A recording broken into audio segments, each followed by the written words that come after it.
real quick here, you have Brad Todd, and he's talking about the 2020 census and a kind of thing that happens during every 10-year census period where the census numbers are not correct.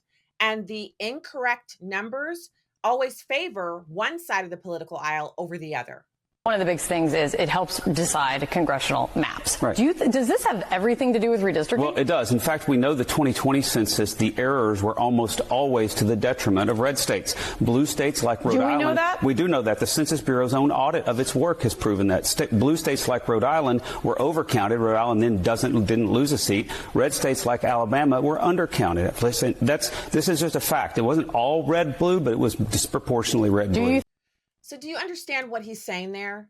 That when there are errors, they always benefit the Democrats? Do you think that's natural? I mean, if you study mathematics, you know that's impossible for a spread of numbers and any kind of an array to always favor one side over another. That means they are intentionally being skewed in that direction, that there's some kind of cheating or malfeasance going on.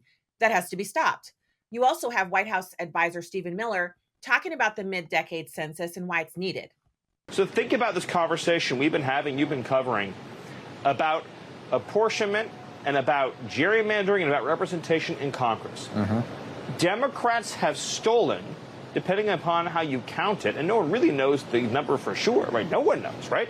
But just being conservative, Democrats have stolen 20 to 30 House seats by counting illegal aliens in the census. I mean, just think about that for a second. They stole 20 or 30 House seats by counting illegal aliens in the census. And now you have Democrats talking about, oh, Republicans can't change their congressional maps?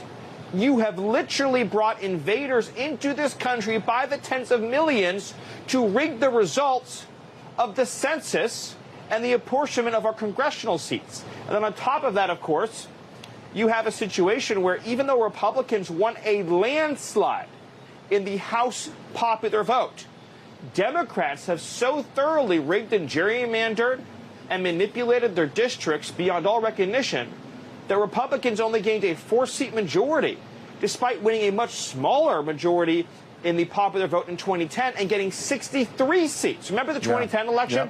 A much smaller popular vote majority produced 63 seats. So, look, Democrats cheat. We all know Democrats cheat. We've all understood that. But they're counting of illegal aliens in the census. They have to be excluded. The Commerce Department, under the leadership of Howard Lutnick, is working on a plan now to make sure that we do, in fact, exclude illegal aliens from the census.